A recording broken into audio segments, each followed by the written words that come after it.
Have you ever broke somebody's bone working on somebody's body? When I call my next customer in the clinic, jokingly, I'm saying, who's my next victim? Well, bad jokes, but some people enjoy it. Another time, my new patient, somebody who has a phobia to the medical profession, tensing up and worrying about getting hurt in our room, I said, don't worry, in case something goes really wrong, we have a wheelbarrow to carry you out. Another bad joke.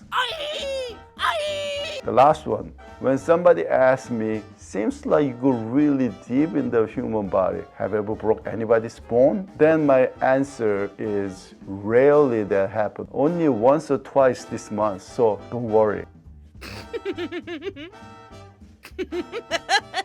Laughing is the best medicine to lose the tension. When they are relaxed, finally I can break their bone. Just kidding. I can throw those jokes because I have a confidence that our patient's going to be very safe. Unlike any other medical field, hands-on therapy does not dealing with life or death situation.